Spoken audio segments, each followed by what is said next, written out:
All right, Kelly McQuaig here from Grace United Methodist Church in Alamogordo, New Mexico, and we are here with another quarantine conversation. And I am so excited today that I get to talk with one of my favorite persons in the whole world, my own uncle, Bob Clark. Bob, welcome to Quarantine Conversations. Hey, thanks for having me, Kelly. It's good to see you. It's great to see you. We joked before I pushed record that I've lost more hair and your hair has gotten more gray since as we've known each other through our lives. So age is a real thing, isn't it? It's a real thing, but I'm sure that neither one of us are the cause of each other's problem. I hope not. I hope not. Bob is Bob holds a special place in my heart, not only as my uncle, but he's responsible for probably one of my favorite summers of my entire life. After my senior year in high school, Bob invited me to come up and work with him when he was an archivist with Franklin Delano Roosevelt Presidential Library. And I still have proof from that time that I got here, Bob. Oh, nice. Awesome. Yeah. That's great. I learned. So Bob, correct me if I'm wrong, but that library was really the first presidential library, correct? It was the first presidential library. Okay. And so President Roosevelt was still president when that was being created. And so he had a hand in designing lots of aspects. Hi, Edie. I'm recording right now. Can you say hi to everybody watching this? Hello, everybody. When you work, okay? I need to find piece of paper from our Okay, there's one in the printer. You can go get one. Okay. Hi, Edie. So, correct me if I'm wrong, but as President Roosevelt was designing the library, of course, he was in his wheelchair because he had polio, and he wanted to be able to manage his archives, and so he created these boxes that could sit on his lap. And as he was wheeling around, the pages wouldn't slide out. I just thought that was just such a cool piece of trivia and such a cool piece of history. And I like to imagine that he himself held this box at some point. He may have. You never know. Yeah. No, you learned your lessons and retained them very well. I hope so. That's awesome. I hope so. Well, my time there, even though I'm not in presidential history right now, it's not my field. So much about being a Christian, so much about leading a church as a pastor is a lot about looking back at the past. In fact, every Sunday, that's what we do when we open the scriptures, where we look back at the past. I'm all about learning about ancient Near Eastern history, ancient Greek history, and even church history. So a lot of that passion that I have for history, Bob, came from you. So thank you. That's great to hear. That makes my heart happy. Oh, good. That makes my heart happy. That was a great summer for me too. It was awesome. But Bob, you are no longer at the FDR Presidential Library. Where are you serving right now? Correct. I'm the director of archives at the Rockefeller Archives Center, which is different from the Rockefeller Center that you may think of when you think of Rockefeller. We're not where the ice rink and Saturday Night Live is taped. We're actually north of New York City. And we collect records not only of the Rockefeller family, but also of philanthropies and foundations that go out and do good work across the country and around the world. Wonderful. And how long have you been there? I've been there about 5 years now, and before that, I was various capacities at the FDR Presidential Library. I was at the FDR Library for about 15 years, and started out as an archivist, and that's when you came to visit. Yep. And then I worked my way up and was deputy director and acting director for the last 2 years of my time there. Awesome. And this is in New York State, correct? Yes, this is in New York State. This is north of New York City. Yeah. And just real briefly, how is New York doing right now? I know it was just a real, I know a lot of serious stuff has been happening there. So yeah, New York is a tough place, as you know. In New York City in particular has been an epicenter, but also I work in Westchester County, which is just north of there, and you all have heard about Westchester County a lot during all of this. Yeah. And so it's been really, really tough, but we've had really strong leadership, and we've had a good trajectory, and everybody is banding together and doing what they got to do to keep each other safe, which is how New Yorkers operate. Good to hear. Well, we have a lot of people watching this that might know who FDR was and might know about the Great Depression or the New Deal. And those are some things I want to explore today in relation to what we're going with today. But we might have a lot of people who, they forgot about FDR, and they may have heard the term New Deal before, but they really don't know what it is. Could you take a moment and just explain first, who was FDR? Sure. FDR, Franklin Delano Roosevelt, was the 32nd president of the United States. He was elected in 1932, just a couple years into the Great Depression. And he served for ultimately 12 years. He's the only president to have been elected to 4 consecutive terms. That's crazy. Yeah, he died about 90 days into his 4th term. And it's because of FDR winning 4 terms that the Constitution was amended to limit presidents to serving 2 consecutive terms. So we only have 2-term presidents now, but before FDR, you could be elected as many times as you could win, and he ultimately won 4 times. So he led the country and the world through the Great Depression, and then ultimately through World War II. Yeah, yeah. What this may be a much more complicated answer than what I'm looking for, but we know sort of the cause of this really this huge economic crisis that we're going through now. Yeah. We're living it. It's this virus, right? Yeah. And the necessary shutdowns it took. What caused the Great Depression in the early 1900s? Yeah, I mean, that's a really complicated question. There were a lot of kind of interlocking factors at play that once one thing started to cascade, it created a whole kind of economic movement downward. It was a combination of overvalued stock prices. There was over surplus of agricultural products and not enough market. So, farmers couldn't survive. Industry took a downturn, and so they had overproduction. Prices fell, so they do what you normally do, which is you cut your costs, and that means you cut employees. The dollar was overvalued. A really big contributing factor was that after World War I, there was a lot of international debt that the United States held, and then as the Depression started to affect other countries defaulted on their debt payments, and that contributed to the cascading as well. So there was just a lot of interlocking factors, but I think one of the chief differences between then and now is that even though we may be kind of nibbling around the edges of being in a depression, the reforms and the regulatory practices and the role of government in our lives is different now because of the New Deal. Okay. When the Great Depression first hit, government really didn't have a role to play in safeguarding the American people from the highs and lows of economic crises, and we do have a government now that does that. Okay. In some ways, and so I think we can get into that. So I think our bottom isn't going to be nearly as bottom as the one in 1929 was because of that, because there's a softer landing now. Awesome. And so we have a lot to appreciate about this massive governmental program called the New Deal that was created under FDR. Now I know no governmental program is perfect, and in my time just with you, I mean, the New Deal was not this warm. It wasn't warmly welcomed by everybody. But how are we benefiting from the New Deal today? Yeah. I mean, I think you have to realize that the New Deal itself wasn't a program. Okay. The New Deal was kind of an umbrella term for a lot of different programs and experiments and regulatory reforms that FDR and his administration put into place starting in 1933. Okay. So, there was like a quarter of the population that was unemployed, but banks were also failing. Farmers were, going into foreclosure, like 20% foreclosure in farms.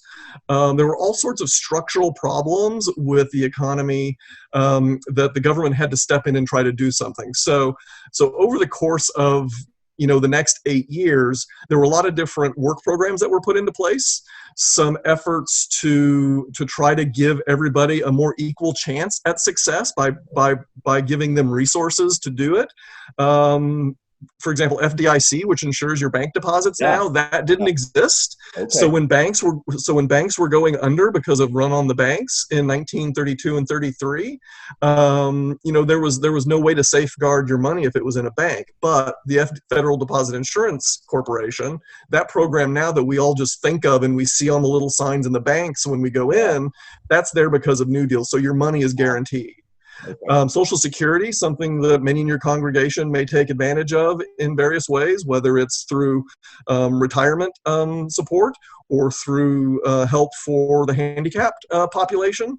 That was put in place to provide a floor, not to provide, its intent was never to be your sole source of retirement. It was to provide a floor for you, because what happened during the Depression is that when older people lost their jobs, they had to then go live with other members of the family, which then taxed that family that needed to support them when maybe they were also unemployed.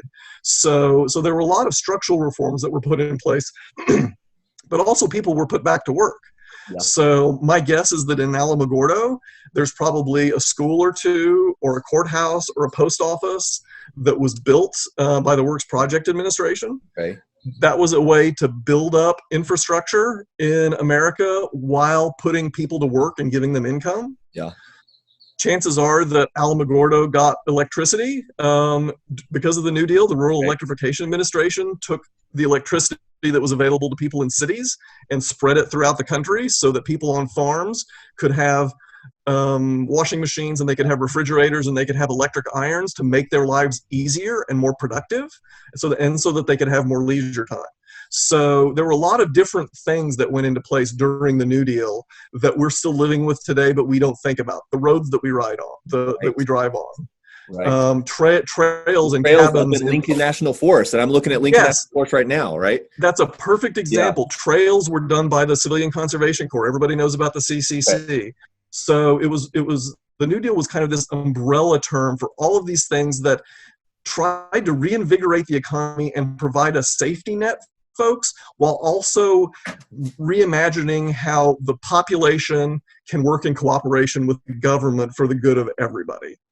Okay, so if that sounds, we're still reaping the benefits from that today, clearly. Yeah. How much, as a pastor of a church, like I already said, there's a lot of my ministry and a lot of what I hope people do today, we learn from looking back. And we look at the faiths of people, faiths of the saints of the church that have gone on before us. How much do you think President Roosevelt's faith played in something like the New Deal, in something like carrying a nation through something like the Great Depression or World War II?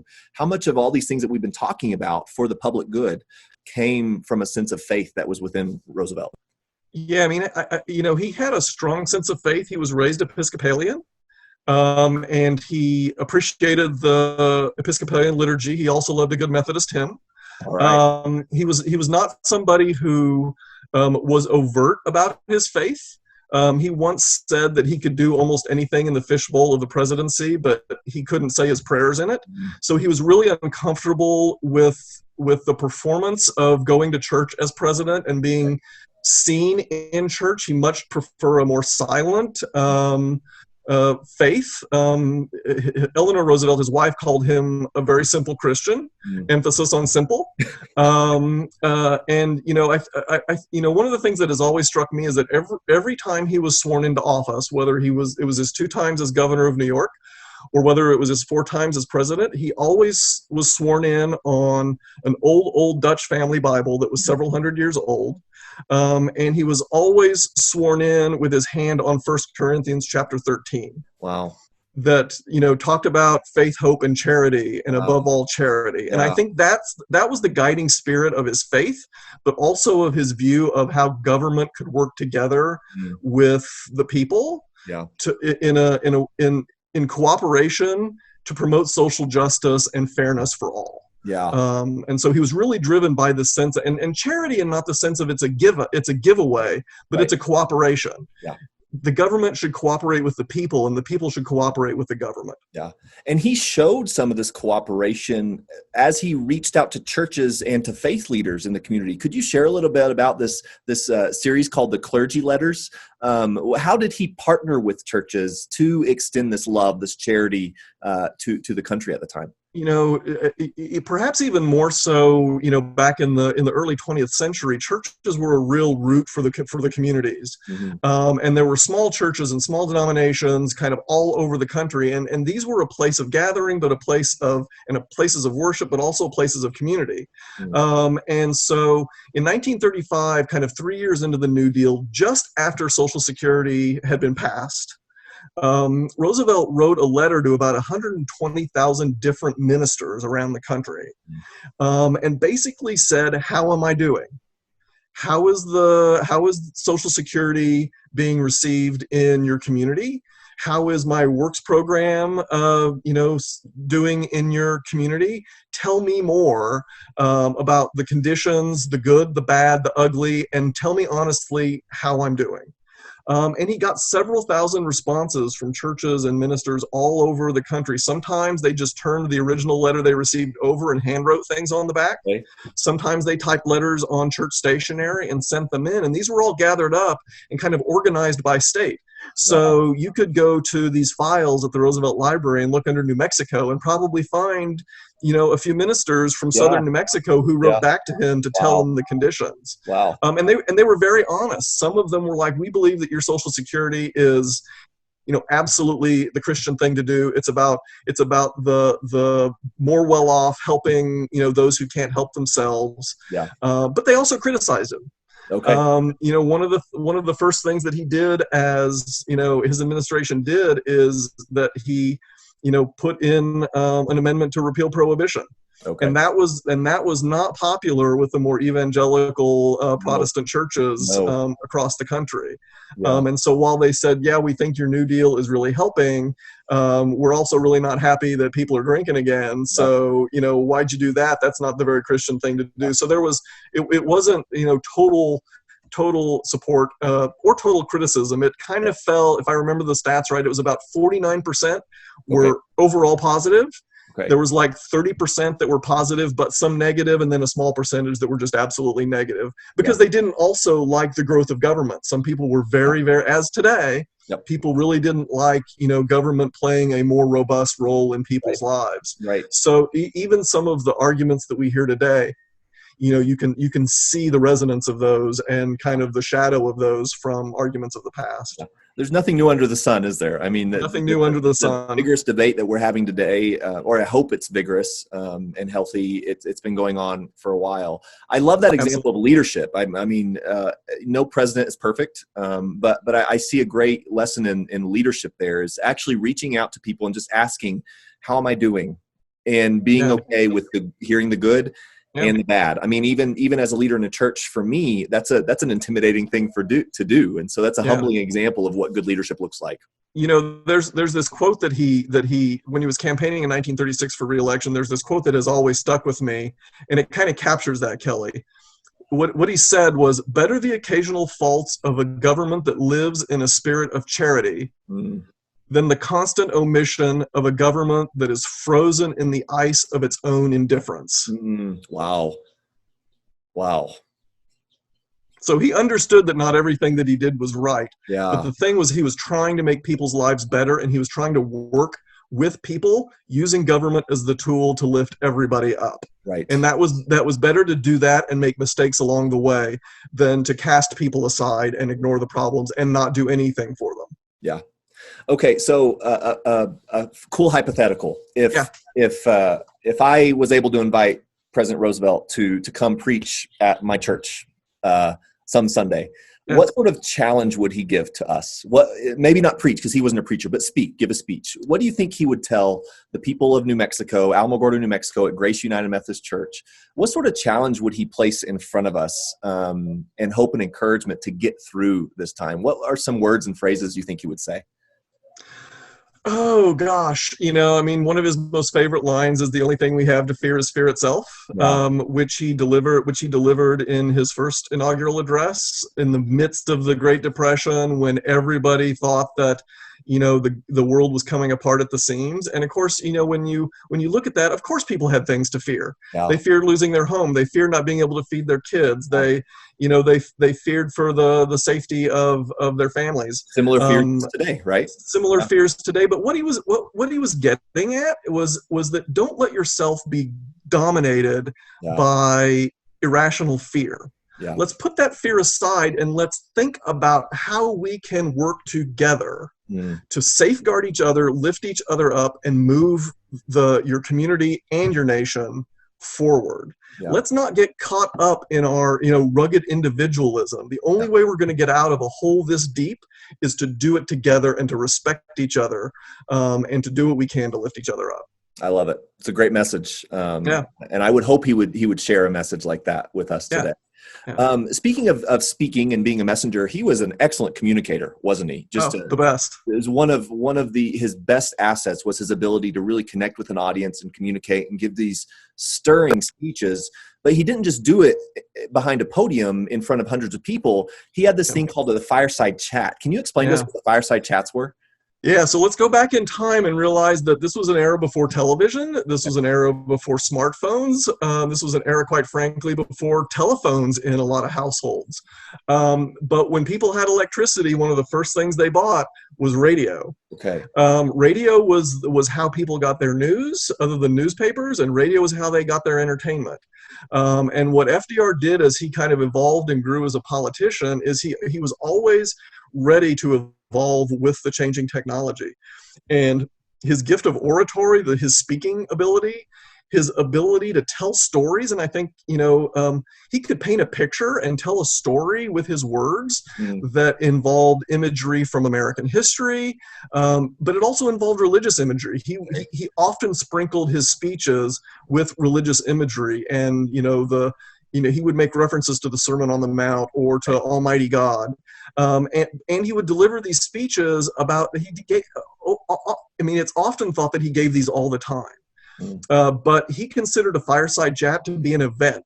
Okay. And it was a way to inform and engage the population and make them his partners in the enterprise of government and the New Deal, and then ultimately the war too. So he only gave 30 of these fireside chats over the course of the 12 years. Oh, wow. And they would normally last about a half hour or 40 minutes.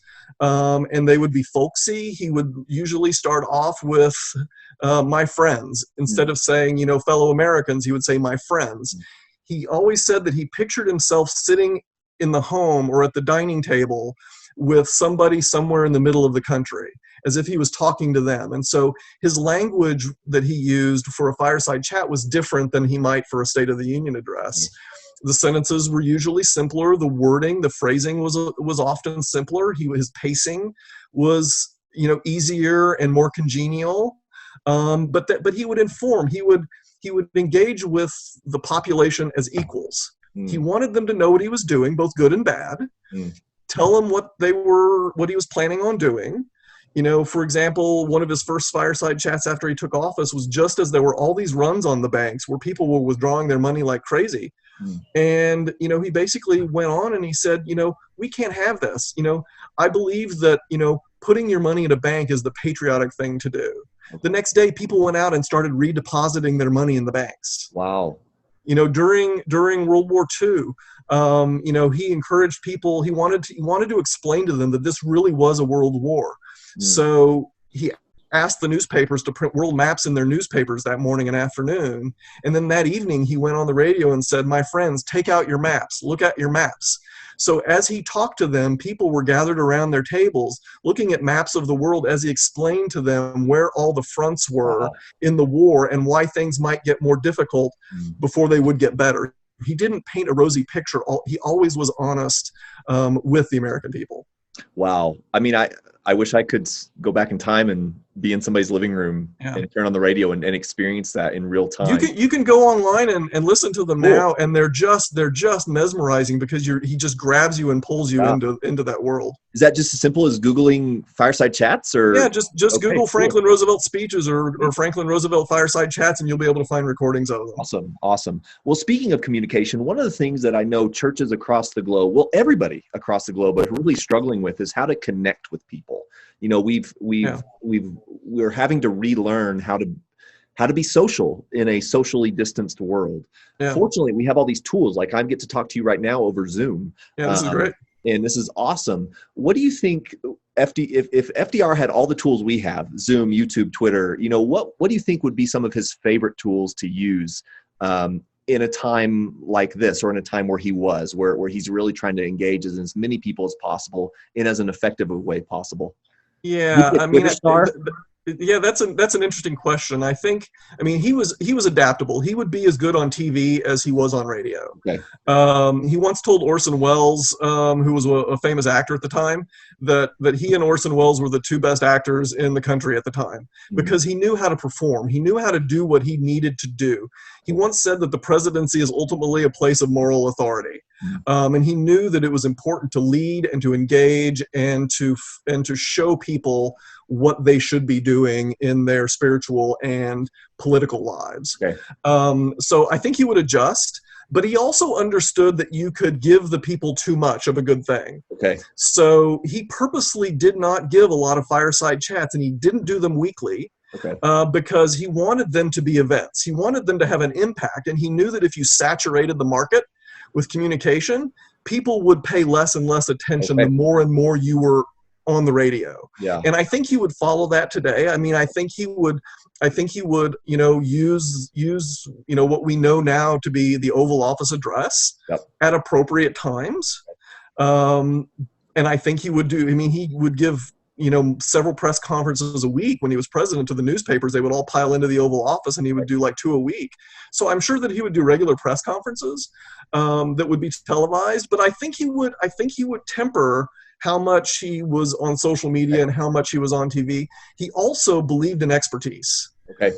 His cabinet was one of the most capable cabinets. The administrators that were running the New Deal agencies that he set up were incredible experts in their field. And I think that he would give them space to communicate what needed to be communicated about particular narrow aspects of how to handle and deal with the current emergency that we're in. Right. Awesome. It's fascinating to think about, right? I mean, it's an impossibility, but it's fascinating to think of if FDR would be a YouTube star. Yeah. He probably, and they would probably make memes of them. And in fact, there are. I mean, you can go out and I'm sure there are FDR memes and people have mashed up different speeches and stuff. So absolutely. Well, it's just fascinating to think about all this. And so, Bob, thank you so much for taking just a brief moment out of your day and helping us look to the past so that we can learn how to move forward in the future. And you've probably already said something along these lines. But if there was one message, just one message that we can learn from FDR's leadership of our country, the good and the bad, how our country rallied together during the Depression, New Deal, World War II era, that greatest generation era, what would you hope that people watching this right now can take away and think, this is what we have to hope for? This is what we can do as a nation to get through this? I think the big takeaway is that FDR truly believed in the charity and goodness of the American people. Yeah. And he believed that the American people could overcome any crisis, whether it be depression or whether it be war, and in this case, pandemic, if we set aside our individual differences, if we saw each other as a community and we worked together to overcome the crisis, putting our communities, our churches, and our government together as one big enterprise for the good of everyone.